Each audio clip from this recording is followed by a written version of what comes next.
Hey, everybody. Welcome, welcome, welcome. Welcome back to Hey, Sister Girl. If this is your first time joining me, this is Hey, Sister Girl. My name is Robyn Heron, and I am your carnivorous grandma. And I'm so glad that you are here with me tonight. So, whether you're watching live or on the replay, go ahead and drop where you are watching from down in the chat. Let us know where you're at in the world. Tonight, I really want to start with a question I've been thinking a lot about over the last little while. It sounds like a simple question, but I think it's one of the things that we maybe misunderstand the most about nutrition and health. And that question is, does fat make you unhealthy? So go ahead and drop your answer down in the comments. What do you think? Does fat make you unhealthy? You can just put a yes or no down in the comments because most of us already have an answer to this question because we've been hearing the same messaging for years, maybe even decades. We've been hearing that fat is bad, fat clogs your arteries, fat makes you fat, and fat causes heart disease. So many of us grew up watching our parents buy low-fat yogurt. I know that I was doing it for my kids, right? I was getting all the 100-calorie packs and the sugar-free this and sugar-free that, fat-free salad dressings, margarine instead of butter. Y'all remember everything's better with Bluebonnet on it? Y'all remember that? And then I think there was another one with parquet margarine. Oh my gosh. Margarine instead of real butter. Egg substitutes instead of regular, real, whole eggs. And then the lean cut of meat and to cut away every little piece of fat. In fact, people are like, I can't even tolerate the sight or the taste of fat because we've been trimming all the fat off of everything for so long. So we literally believe that we were protecting our health. And yet, while we were avoiding fat, what was happening in the background is that obesity rates were skyrocketing, right? Type 2 diabetes was also skyrocketing, and fatty liver disease exploded. Children also begin to develop diseases that we used to see almost exclusively in adults. So tonight, I want to challenge our thinking. I want to challenge that idea by asking some better questions because maybe we've been asking the wrong question all along. Maybe the question is not like, does fat make you unhealthy? But maybe a better question is, what fat are we talking about? Tonight, we're going to talk about 3 different types of fat: the fat on our bodies, the fat on our plates, and the fat that we can't even see that is hidden inside of our bodies. And believe it or not, they tell 3 very different stories. All right. So while you're watching tonight, I'd love for you to participate. I'm going to be asking some questions throughout. So hopefully you are where you can go ahead and type your answers to these questions down in the chat. So what were you taught about growing up about fat? Did your family avoid butter? Were eggs considered dangerous? I remember when the dogma came out around eggs and everybody needed to stop eating eggs and go to these just egg whites and all of that. Did your parents buy everything that said low fat or fat free? So drop your response down in the comments and let me know, yeah, what were you taught when you were growing up about fat? Good evening. Hey, Tara. So glad that you're here tonight. And then we got Noah here. Noah Helfero, 14. Welcome. So glad that you are here. Thanks for being here with me tonight. So, the first topic for tonight is, does being overweight, having excess body fat, make you unhealthy? Right? And this can get really emotional because so many of us have spent so many years thinking of overweight as sort of a personality problem or tied to your personal worth, right?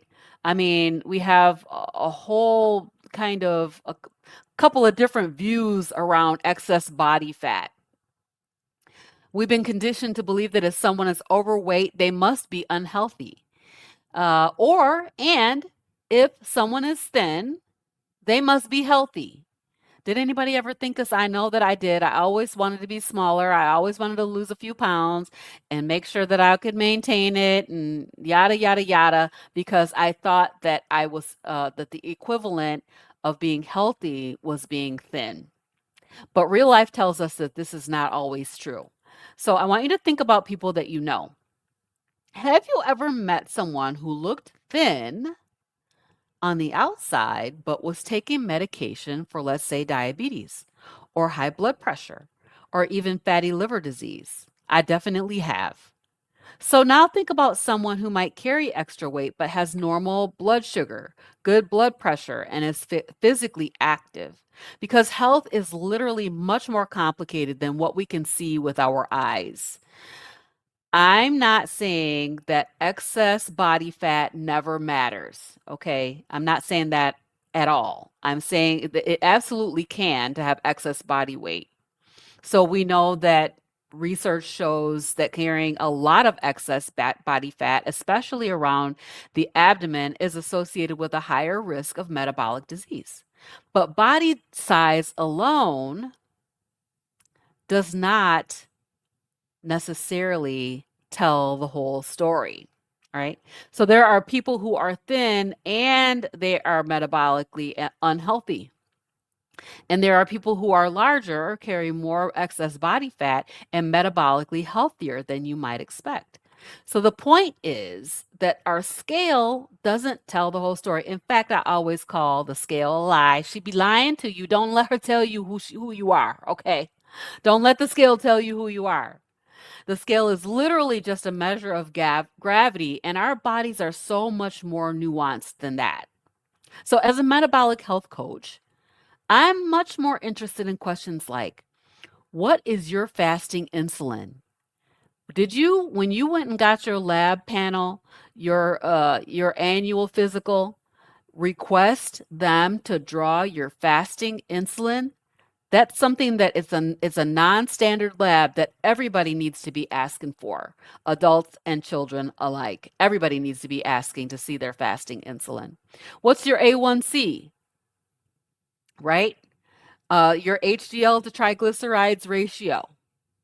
What is your blood pressure? How is your waist circumference changing? Are you getting bigger around the middle? How's your energy? Are you getting enough sleep? I'm not getting enough sleep, y'all. I'd say my motto is we don't sleep, we work. Yes, we work.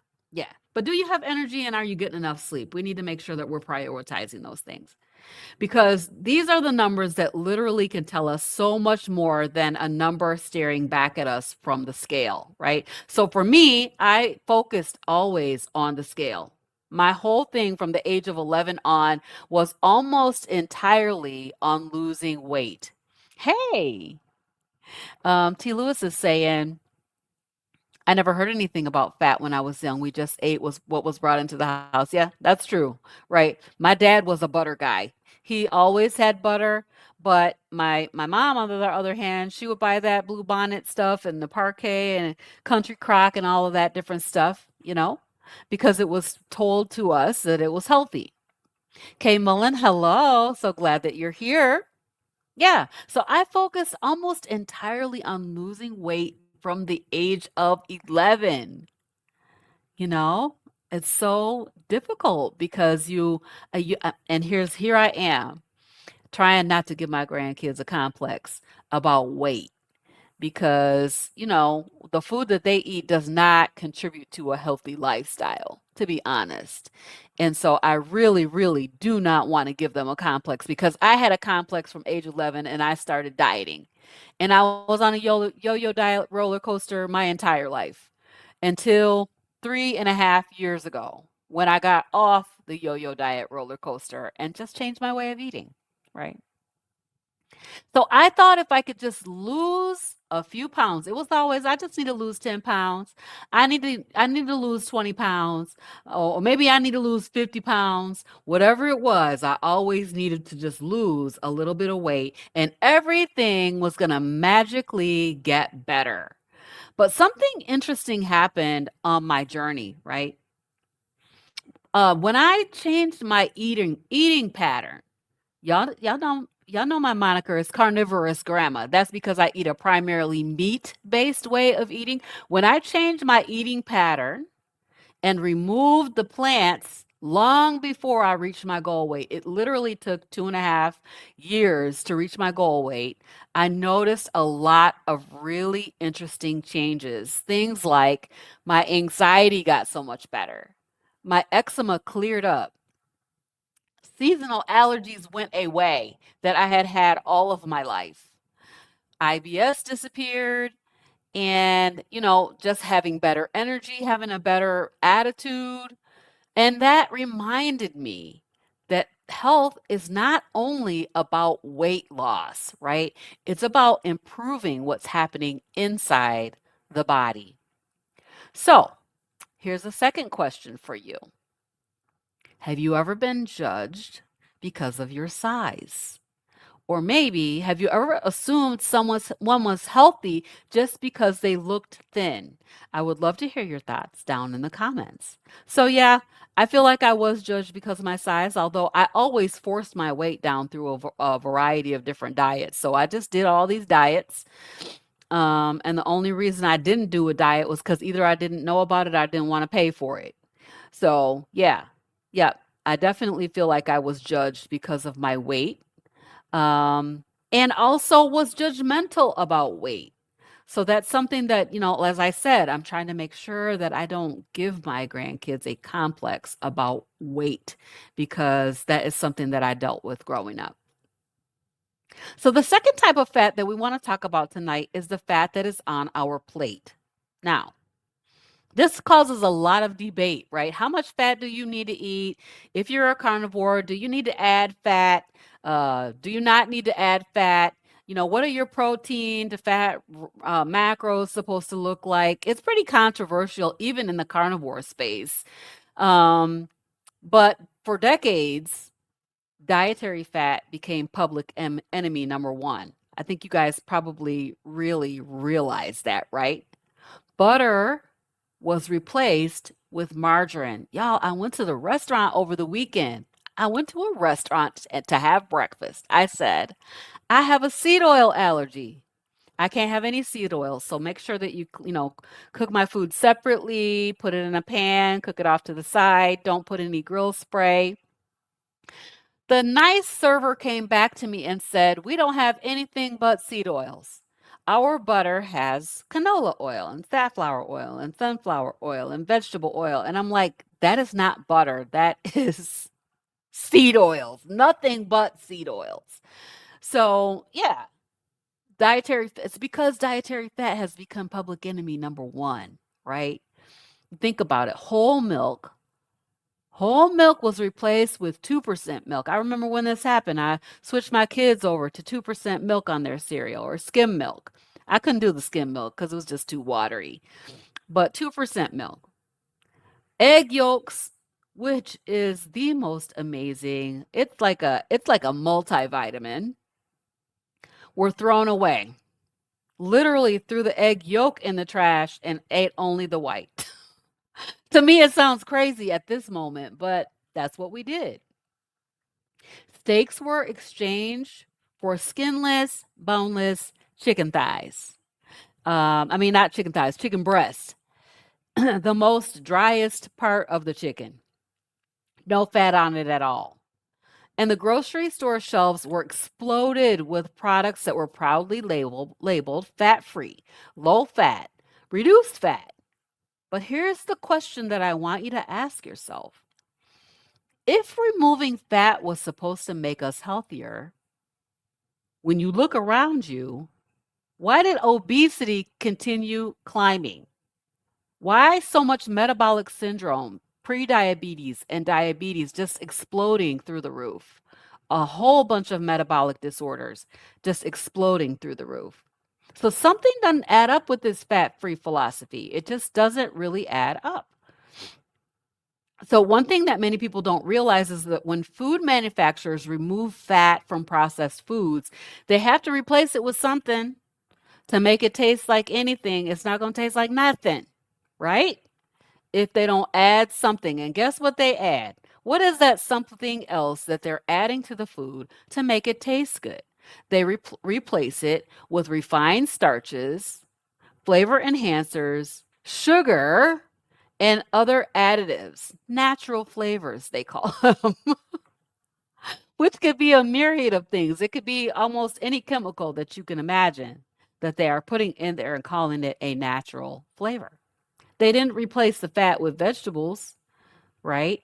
They replaced it with more processed carbohydrates, right? So I want to say this and be very clear that not all dietary fat is created equal. We think about this butter that they told me that they were using at the restaurant, but a piece of salmon is not the same as a commercially fried donut.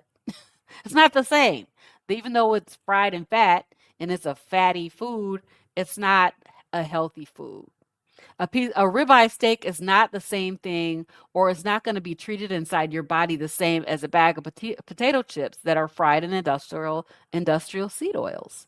So the context does matter. Um, and the food quality matters, and how it's processed matters. We recommend over here on Hey Sister Girl that you eliminate those because they're toxic. All right, let's see what kind of questions we got down here. What kind of comments we got? Keystone AD Min LLC. Keystone Admin, got it. I didn't touch butter until I switched to carnivore in 2021, and I'm 65 years old. Yes, right. Exactly. Wow, what a great thing. 2021.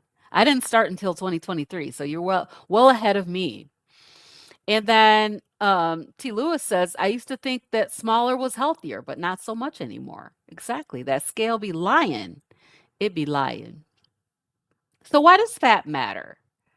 What is the big deal? Why do we need fat in our diet? And why do we need primarily saturated fat, animal fat in our way of eating? Number one, it's a source of energy. Um, there's either sugar or there's fat. So, and sugar's going to make you fat, and fat will not make you fat. So let's put it that way. And then number two is it helps us absorb our fat soluble vitamins like A, D, E, and K. Fat is a part of every cell membrane in our body, right? And it's involved in hormone production. One of the biggest reasons why many people feel successful on a higher protein, higher fat way of eating is because it helps us feel satisfied.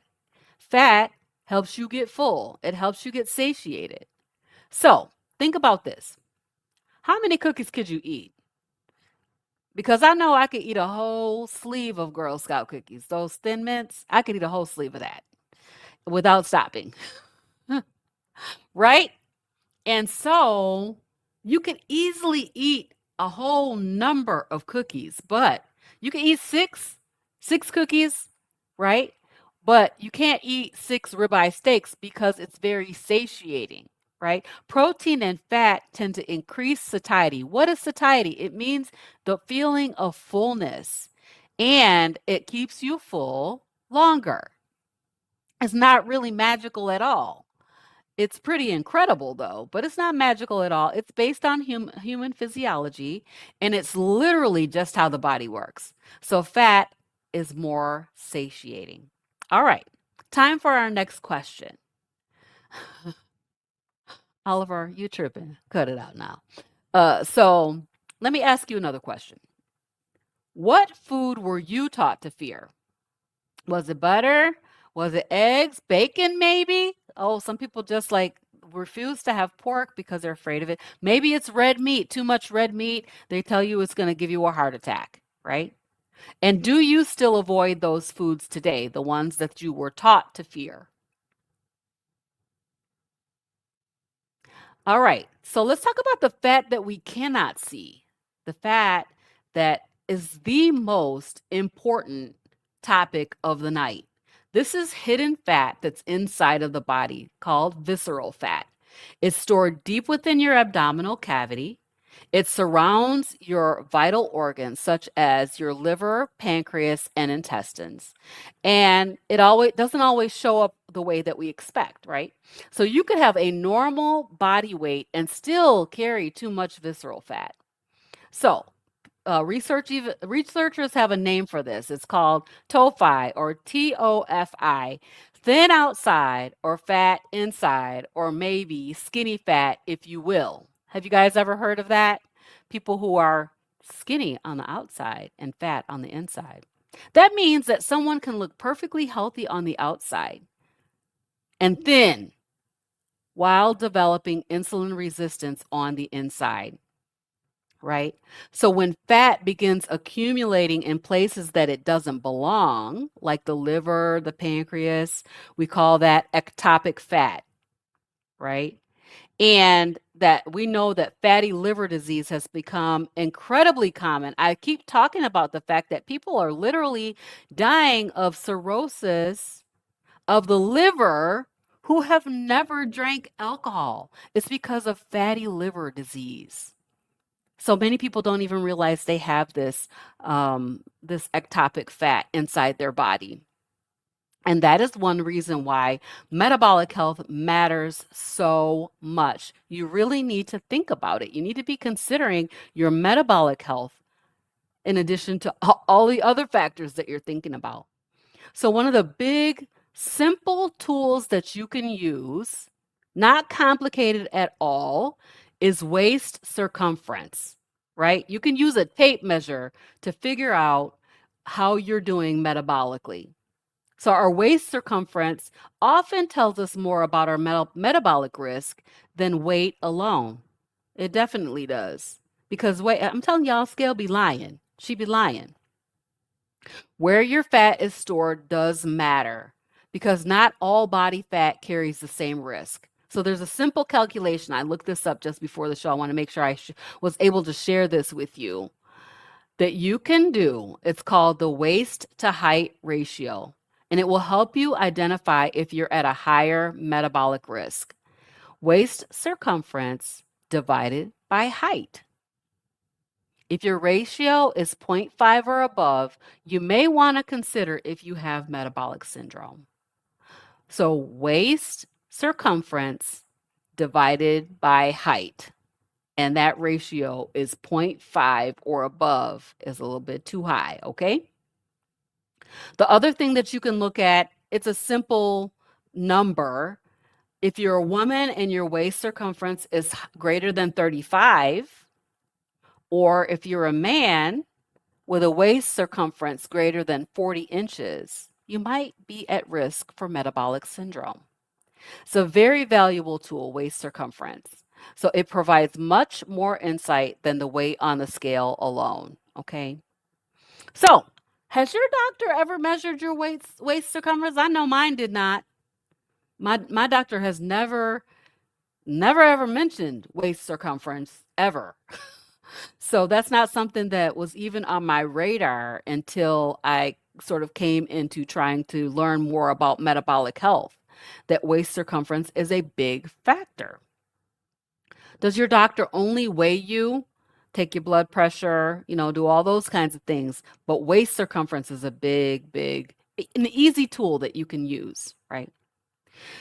So let's talk a little bit about insulin because we talk, well, we always talk about insulin over here on Hey Sister Girl, but most of us know about glucose. We know about having too much sugar, but less of us understand about insulin and how insulin works, right? So insulin is a storage hormone. That means that it functions as a potent anabolic hormone, growth hormone, with significant growth promoting properties, right? The job of insulin is to help move nutrients to where they're needed within the body. So, as I keep talking about, I call them the Pac-Mans, the insulin. They come out, chase the glucose down. They grab that glucose and they stuff it into your fat cells. That's a really basic, I mean, it's like an easy way for me to think about insulin as Pac-Mans, chasing down glucose, chasing down those sugar molecules and stuffing them into your fat cells.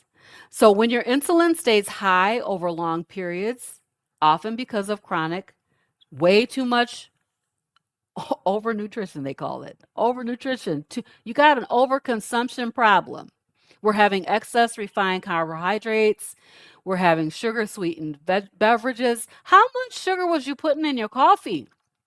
I had a friend that would put 14 teaspoons of sugar in a cup of coffee. Now, come on now. That's too much sugar, right?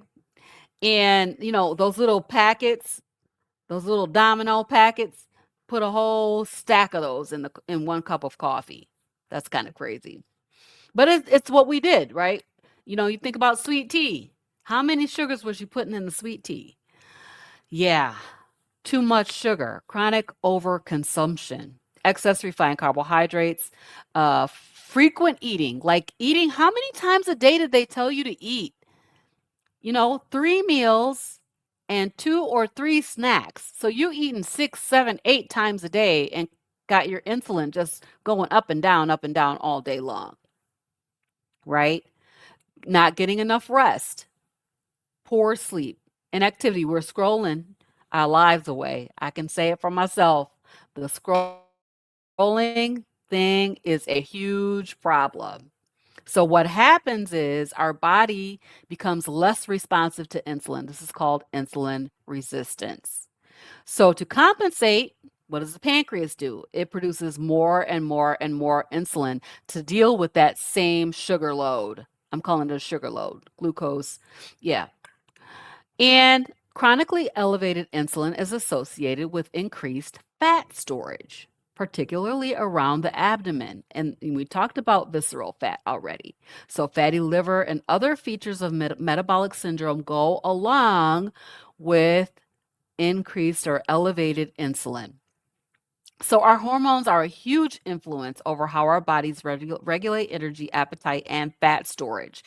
But it's not the only factor, but it is a very important piece of the puzzle. So that's why next time you go get your labs, ask your doctor to run a fasting insulin. They may be like, that's a non-standard lab. That's not typical. That's not something that we usually do. Advocate for yourself. Tell them you want it. Yes, go ahead and add it on. I had to really fight with my doctor's nurse to say, I don't care what you think. I want that lab. Run it for me. And they did.